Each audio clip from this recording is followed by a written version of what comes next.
welcome to the weekly ridiculous recap show. I'm your host, Joe What a Day Lowry. I want to thank everybody for tuning in live and on the replay, and especially everybody in the chat. Happy Easter to everyone. If you celebrate Easter, I know the world's pretty tricky nowadays, but hope everyone's enjoying their Easter weekend and their dinners and family time and all the good stuff. Thank you for allowing me to be beamed into your households on this Sunday night, as we are now officially into WrestleMania week. That's right. This time next week, we'll be kicking off night 2 of WrestleMania. So a lot of stories are going to be told or untold or whatever, but it's going to be a big week here in the WWE. As you know, everything's kicking off. Lots of meet and greets, lots of stuff happening on the Monty and the Pharaoh channel. So do stay tuned for that. I know there's some pre-shows, prediction shows being lined up, as well as post shows. So do stay tuned for that. So anyways, moving on here. Raw kicked off this past week, and if you didn't see it already, here is my Raw recap from this past Tuesday. I'm Joe Lowry, and this is the Raw recap. Cody tells a sold-out Allstate Arena in Chicago to point to the sign. Out comes The Rock, who whispers words in his ear. Backstage, The Rock tells Jackie Redmond to go ask Cody what he said. Mommy tells JD McDonough to just win. Ricochet does what Ricochet does best and gets the win. Phil comes out and tells his home crowd he will be at Mania. Drew comes out and takes a seat. Seth comes out to remind everyone he's still the champ.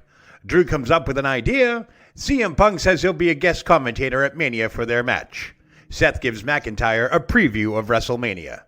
Candice LeRae continues her bad winning ways, as Indy, Maxine, and Ivy look on in disbelief. Backstage, everyone's chatting, but it's the two men in the background that goes unnoticed, until now. New Day and Awesome Truth tag match turns into a Judgment Day beatdown. Andrade beats Giovanni. Mommy says she's not getting enough attention. Becky says after this weekend, your ass got all the attention it needs. Becky lays out Dom, and the fight is on. Backstage, Chad tells Sammy to focus on beating Bronson Reed.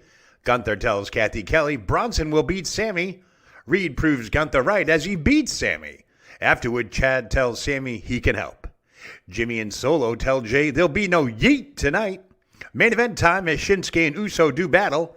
Then it's an all-out WrestleMania preview. Jay gets the win. Outside the arena, The Rock beats down a bloody Cody and says he is the final fucking boss. I'm Joe Lowry, and this has been your Raw Recap. Sounds like that censor button really didn't line up right with my recording, but nonetheless, that was your Raw Recap.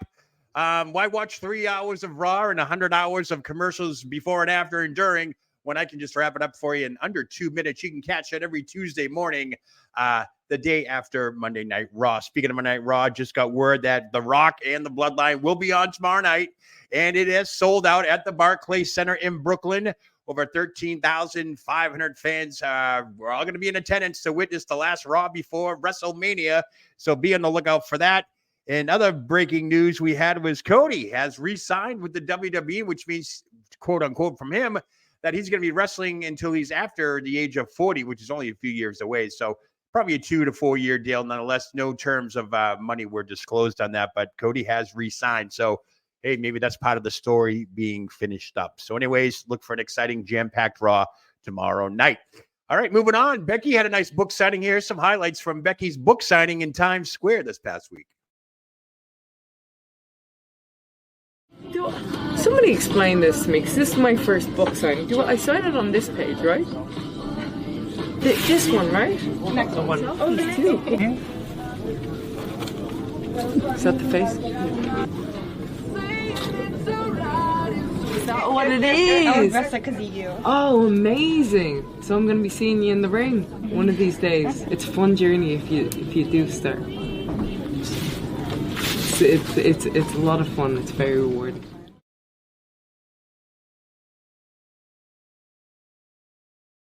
Yep, Becky Lynch kicking off the book tour at the Times Square Barnes & Noble. She actually signed over, I want to say 900 books. She spent the first 3.5 hours before the fans came in signing a bunch of copies. And then for 4 straight hours, she signed everybody else's copies. So she was there for most of the day. Most people actually lined up to, took 4 hours to actually line up and then actually meet her. So brave fans indeed. Before that, she did sign the books and so forth. Her book tour does continue. She has stops in Boston this week, New Jersey, and of course she wraps up, I do believe, Thursday or Friday in Philadelphia Of course, home to WrestleMania, which is now officially 6 days away. All right, moving on in the week and so forth. Here is some AEW highlights, or should I say lowlights.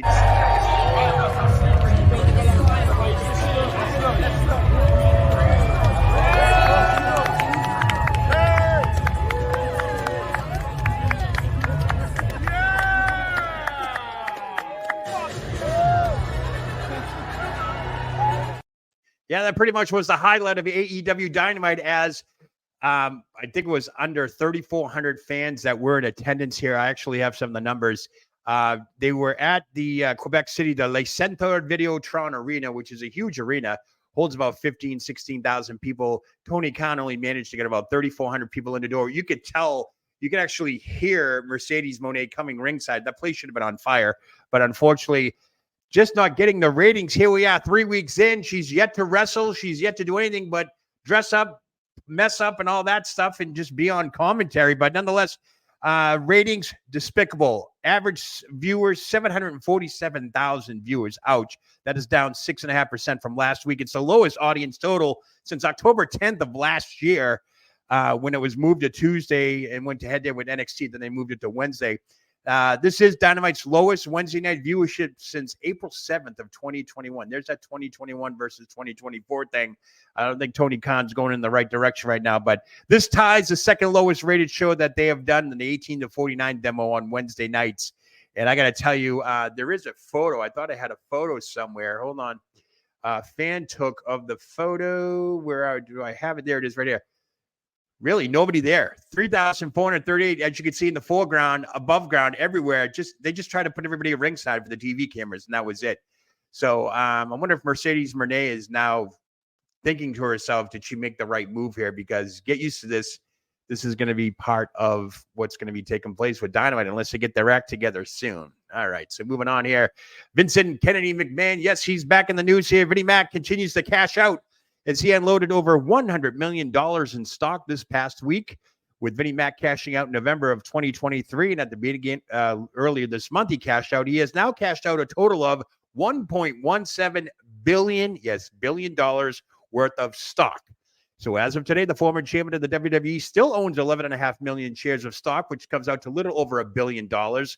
Why even count money when it's that big, right? So there is still no word from the McMahon camp as to why he's cashing out at this time. Now, during a TKO investor call early this month, TKO president Mark Shapiro said they don't have contact with Vinnie Mac. He is free to do what he wants with his shares of the stock is concerned. They really haven't talked to him. They do not want to talk to him, obviously, with the pending lawsuit and so forth. So that's that. Vinnie Mac still cashing out. Could be using the money for lawyers' fees. Who knows what he's using it for? We don't know.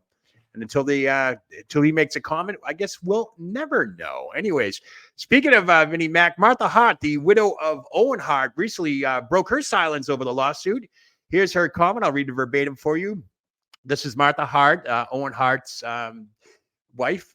No, I was not surprised when I heard there was yet another lawsuit. Over the years, the WWE, they've had many lawsuits and they've had a lot of bad press. And I tell you, I read all of the 67 pages in that complaint, and it's absolutely horrific. And I have to say that the level of wickedness that's described is beyond pale in that complaint, and anyone with a shred of humanity would find the indignant acts just incomprehensible, frankly. Now, she goes on to say, it wasn't a shock that there was another lawsuit, but the level of, I guess, the depravity of this certainly was. Now, I'm a doctor in mental health, and I'm also the founder and director of the Owen Hart Foundation. So no matter what hat I'm wearing, I always work with at-risk people. And I can tell you, anyone that takes advantage of a vulnerable person is the most despicable type of person, because these are people that need to be supported and protected, not exploited. And by Janelle Grant's own admission, she was a vulnerable person. She was unemployed. Her parents had passed away, and she was suffering with grief. And she was also just on the cusp of financial collapse. So these are all the makings of a very vulnerable person. Those serious comment there by Martha Hart, the widow of Owen Hart there. God rest in peace. But yeah, it's just, more people are coming out daily now. I know Becky Lynch had some stuff in her book that she mentioned it. She described Vince McMahon as two different types of people, almost a grandfatherish type person when she found out that she was pregnant, had the baby, and so forth. So you're getting all these stories now, but it is what it is. All right. So I think I showed you guys this last week. I showed you the buddy. This has to be tweet of the week. when Rhea Ripley showcased her goods the other night against Nia Jax at a house show in Springfield, Missouri. Look at that tweet he did. It's a weekly occurrence for him, huh? I got to love that. I don't know why I kept that in there, but I just did. Oh, well. Anyways, I want to say thank you very much. Baby Cakes, $5. Happy Easter. Money in the Pharaoh channel. What a day. Thank you so much for doing that. It greatly appreciated. Baby Cake's a great supporter of Money in the Pharaoh, and thank you so much for everything that you do, Baby Cake, because I probably wouldn't be here without you. That's right. That is for sure. All right, so moving on. SmackDown. Did anybody notice this guy? New England Pro Wrestler Teddy Goods. He appeared on SmackDown. That's right. This past Friday SmackDown. That's New England Pro Wrestler and AEW alumnus Teddy Goods. He made an appearance. There he is as the masked decoy for AJ Styles' LA Knight segment. I had the privilege to work with Teddy back in the day during my time as a ring announcer for New England's largest pro wrestling company, Pro Wrestling Super Show. Teddy has actually done this type of work before with the WWE. He's been backstage. He's done bodyguard stuff. He's always been out there. Just got to look for him, though. But that is Teddy Goods. He's a great guy. Does a lot of good for the community showcase. Does a lot of fundraising events. But it was good to see him on TV the other night. Good stuff there. All right, moving on. We all saw it, right? Jade Cargill returned to SmackDown, finally signed her contract. There she is just days before WrestleMania. She got to kick some butt at the end. She looked great in the red. We were on the air with Wrestling Remembered at the time, but she looked absolutely fabulous in the ring and so forth. And lo and behold, she came out and got her feet wet, actually kicked Io Sky there and said, you know what? And then, of course, Naomi and Bianca were out there as well. And what do you know? They pointed to the sign. And next thing you know, voila, we have another match for WrestleMania as the Kabuki Warriors. That's right, the tag champs. What's that? What is that? I'm sorry, that's Kairi Sane and Asuka with Dakota Kai taking on Bianca, Naomi, and Jade Cargill. That is official. Not sure what night that is now. A lot of these matches, we don't know what night is what. Only for the tag team match and so forth. We know that's night one. And Maria Davis, happy Easter to you as well. Thank you so much for donating. We love that, folks. You guys doing that really makes a big difference for this channel. Every little bit counts. So thank you so much for that. With that being said, we're going to take our first commercial break. We'll be right back. And APB, American Protection Bureau, voted #1 best on Long Island for all your security needs. Call 631-390-9050. That's 631-390-9050. APB. You need a body shop? You need engine repair? Auto Excellence, Collision Specialists, 631-261-6420. That's 631-261-6420. Auto Excellence. Jimmy, I gotta take a dump. What? No, I mean I need a dumpster. Well, for all those needs, you need to call Big V Dumpster Rental, Long Island, New York, 631-900-DUMP.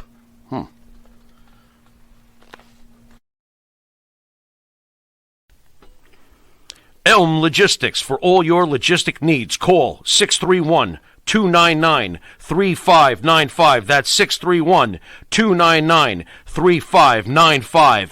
Elm Global Logistics, pride, performance, and partnerships. All right, folks, thanks. Welcome back to the Weekly Ridiculous Recap Show. I'm your host, Joe Whitney Lowry.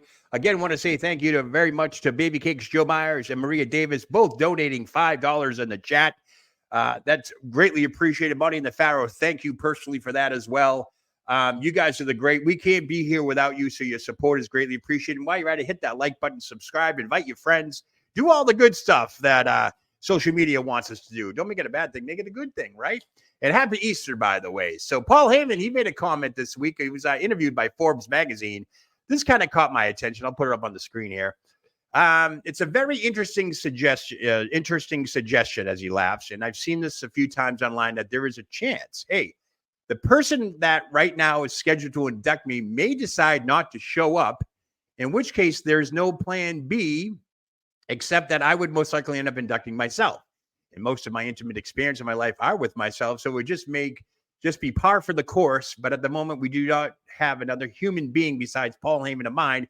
And boy, if we did, this interview just got a couple of days later, I would be happy to give it to you as exclusive as to whom it is. That's Paul Heyman being interviewed, asking for a comment on Forbes magazine on who's inducting Mr. Paul Heyman. I've said it all along. I don't care what you say. I know a lot of people are saying CM Punk is going to be the guy to induct Paul Heyman, but I have to give it to his longtime friend of 20 plus years. They remain good friends today. It's got to be Brock Lesnar.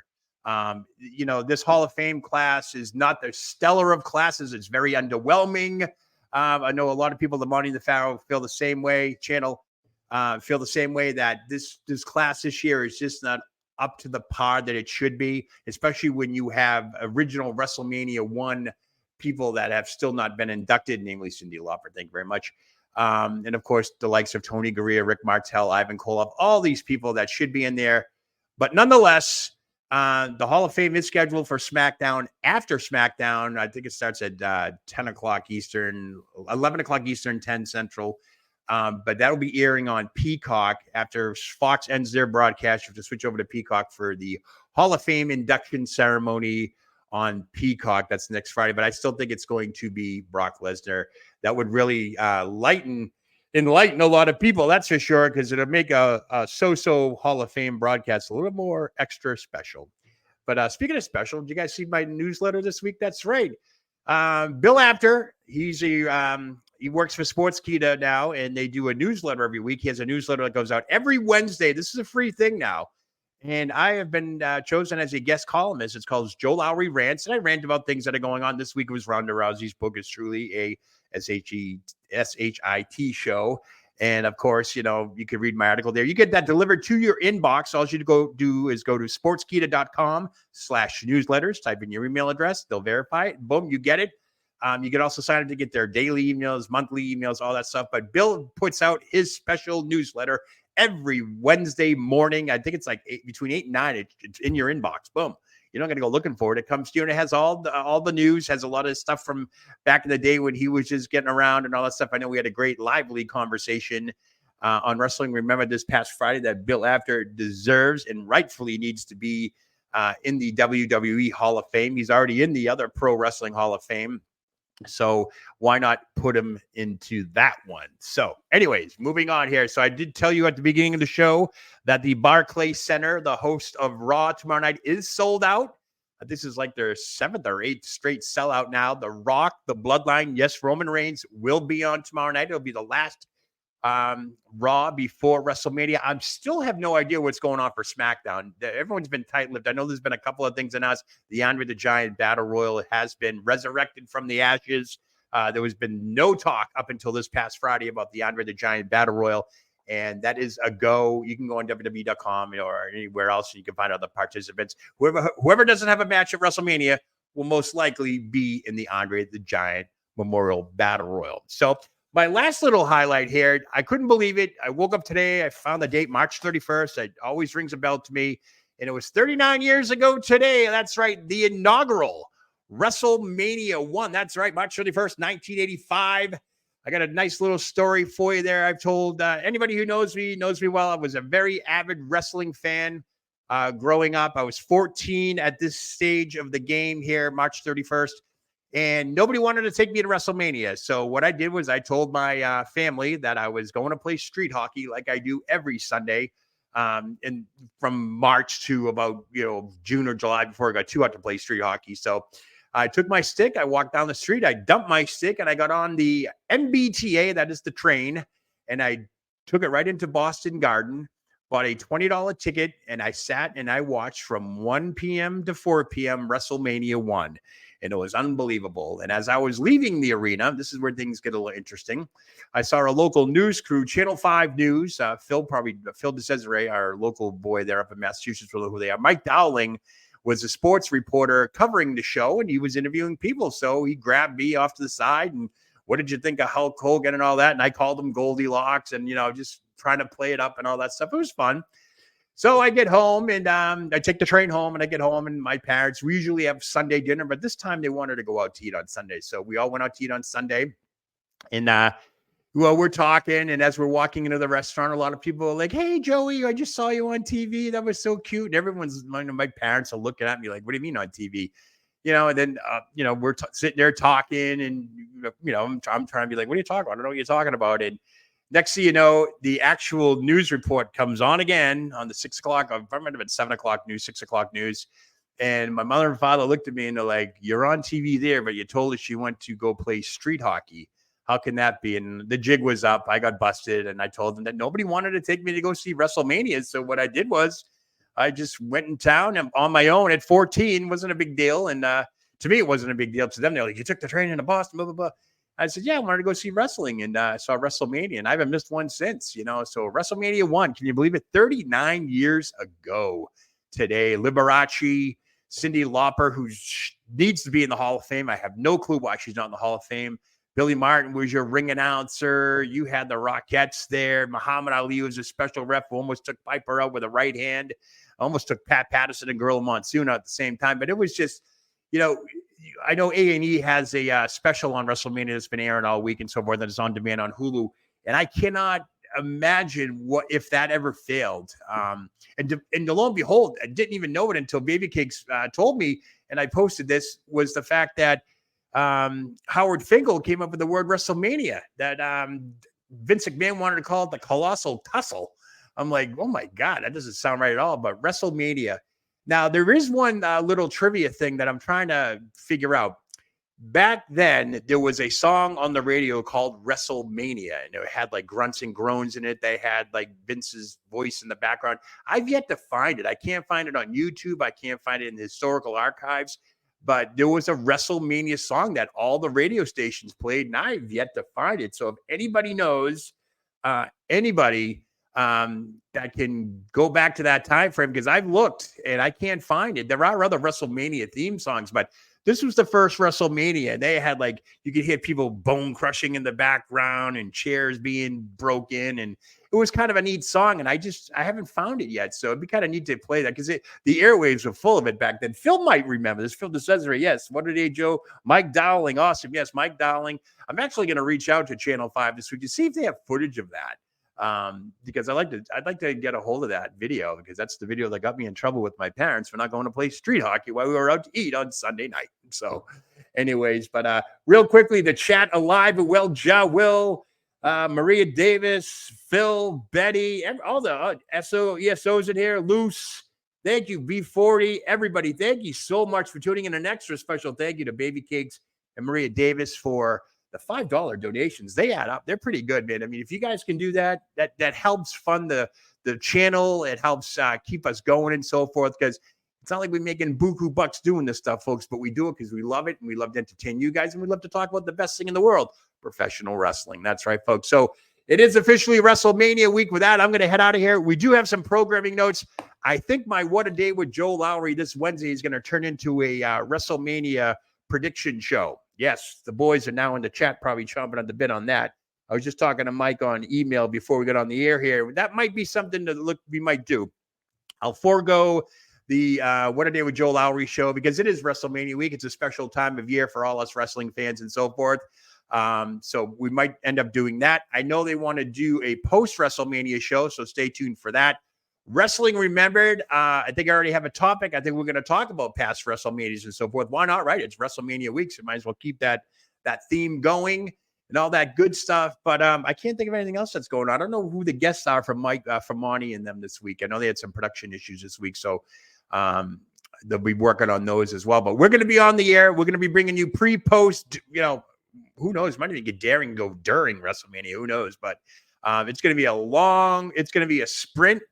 I think we got 36 hours of programming between Friday Night SmackDown, Stand and Deliver Saturday, probably 6 hours of WrestleMania Night 1, 6 hours of WrestleMania Night 2. Then you have Raw after, which is historically a very rowdy and raucous Monday Night Raw.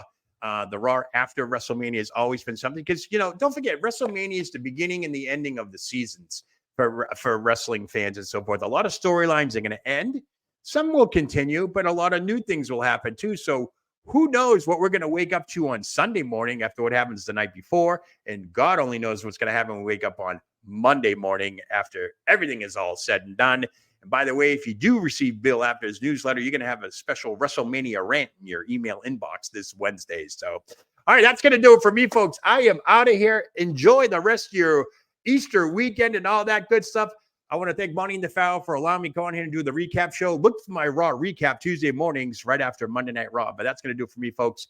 Happy Easter, and everybody take care. Have a nice night. What a day.